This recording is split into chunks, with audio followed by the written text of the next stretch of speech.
Today we're going to discuss LoadTrek mapping and messaging. LoadTrek telematics devices installed in your vehicles collect detailed information every second and periodically transmit this information via wireless so that you can view the last known location of your vehicles or drivers.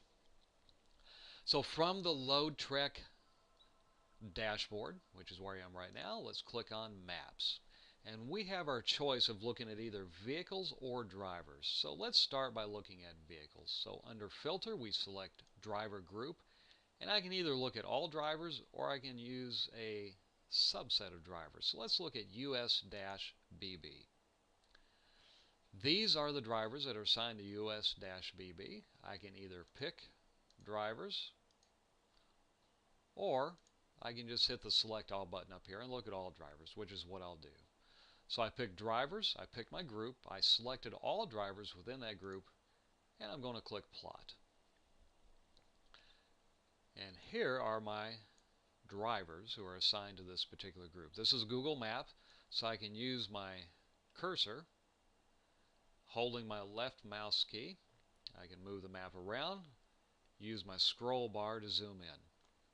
Let's talk about these icons here for a minute. The green icon indicates a driver that is moving. In this particular case, this driver is going 62 miles an hour in truck 80050, 1830 RPM, and the last known location was at 14:33 or 9 minutes ago. When I click on an icon, I can bring up detailed information and I can see the driver's name and the nearest city-state. The green icon means that we're moving. The magenta arrow here means that the truck is idling but the wheels are not moving. The engine's running, wheels are not moving. The truck is sitting there idling. A red dot, such as we have right here, indicates that the engine is off and the vehicle is not moving. In this particular case, 700657 has been stopped and last reported at 14:20, or about 20 minutes ago. By clicking on this button right here, this plus sign, it expands my summary screen so that I can see my list of drivers, I can see what duty they are, and I can see how many hours they have available if they have any. For example, this driver right here is currently driving outside Equipment, Arkansas, has 9 hours and 5 minutes available on duty, has been driving for an hour and 32 minutes. Let's check him out.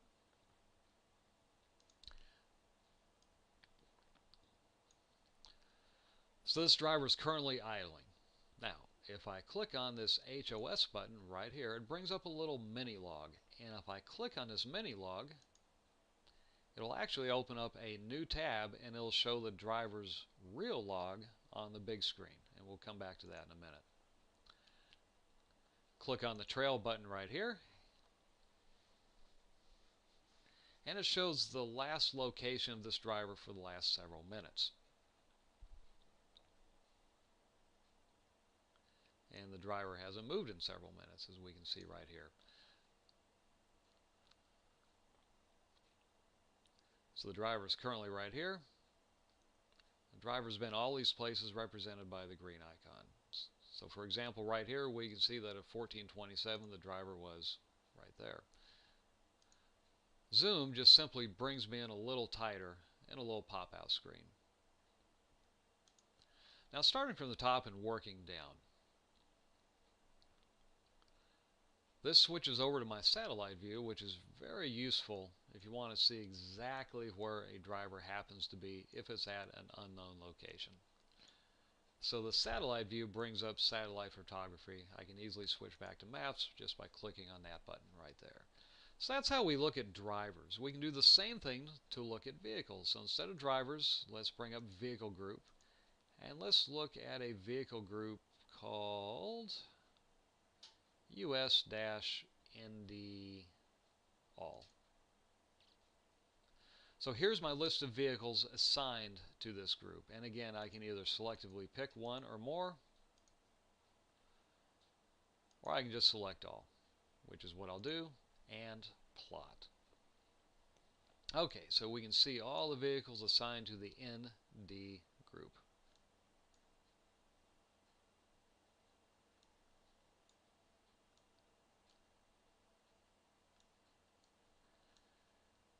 Now we have a few additional icons here, so let's talk about these additional icons. We know what green means, vehicle is moving. Here's when it's going 28 miles an hour down Highway 2. Red means that we're parked and we're not moving. But we have a whole cluster of icons right in here.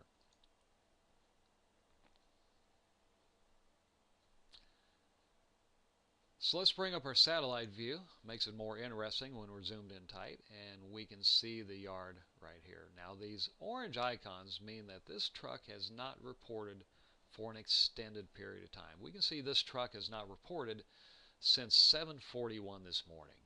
And the icon, when it's an exclamation point like that, means that the power is off. This vehicle is not transmitting. This can mean several things. But generally what it means is that the master battery disconnect switch to the entire vehicle has been turned off. This is very common in the oil field. They turn off all the electricity to the truck during blasting operations, and also when the vehicle is going to be parked for an extended period of time. And then we have these gray dots here. And these gray dots indicates a truck that hasn't reported in for a while, but it's been more recently. So again, green means we're moving. The magenta arrow means that we're idling and stopped. The gray icon means that we haven't reported in for several hours. And the orange icon means we haven't reported in for a longer time, possibly several days. In this particular case, truck 800516 has not reported in since the 15th of January, which was a week ago. Let's switch back to our map view.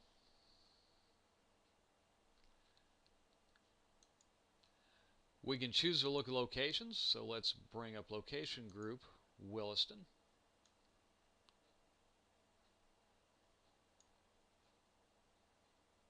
And this will also show me, and let's clear this out. So I hit clear, and then I hit plot, and that'll clear everything off my map.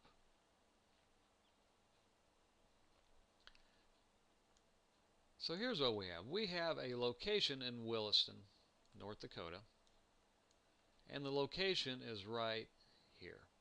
You can see it. Let me zoom in a little tighter. You can see it with the crosshairs right here. But let's just say that this is not the correct location, and that the true location is really further west of town.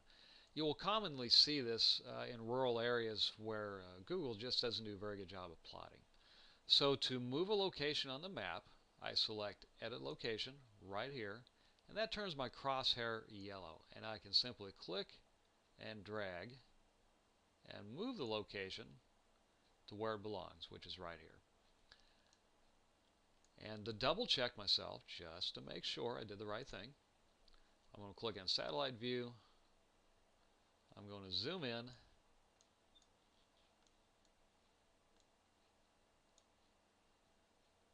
And actually, I was a little off, so I'm going to move the mark right in the middle of the yard.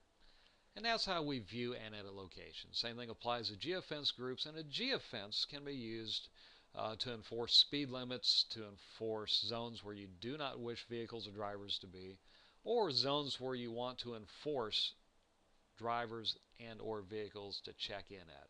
We'll cover geofences in another video.